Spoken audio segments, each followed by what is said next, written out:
O'ylaymanki, biz boshidanoq mavsum davomida juda yaxshi daqiqalarni boshdan kechirdik. Chempionlar Ligasida biz boshida darvoza oldida biroz aniqlik yetishmagan edi.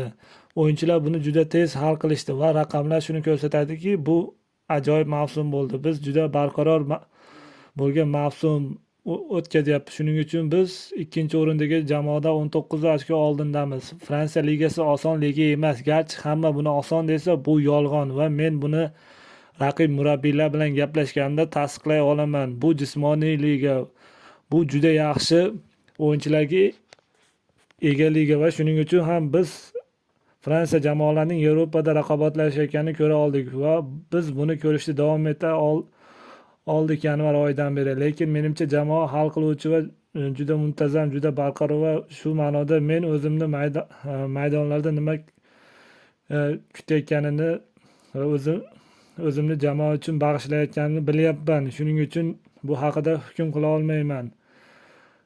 Bizning futbol bilan shug'ullanayotganlar bilishadiki, garchi takror aytsam ham nima deyilayotganini bilish uchun yetarlicha tushunmayapman. Uyda o'ynaganimda ham mehmonlar ham ular nima kuylashiga e'tibor bermayman. Rabioning haqoratiga esa e'tibor qaratmayman. U jahli ustida aytgani mumkin.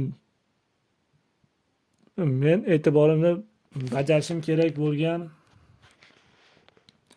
ishlarga qaratyapman va yana o'ylaymanki, biz Marselda o'ynagan klassikaga o'xshash muhitni boshdan kechiramiz. Masalan, hamma narsa bir xil edi. Bu futbol tennis emas, stol tennisi emas va albatta uni yaxshilash mumkinligi aniq. Lekin takror aytaman, futbol muhitida men bilgan muhit hech qanday zarba yo'q edi. Men uchun bu yerda hech qanday ajoyib narsa yo'q edi. Barchaga rahmat, sog' bo'linglar. Bizning kanalimizga obuna bo'linglar. Like bosishni unutmang. Rahmat.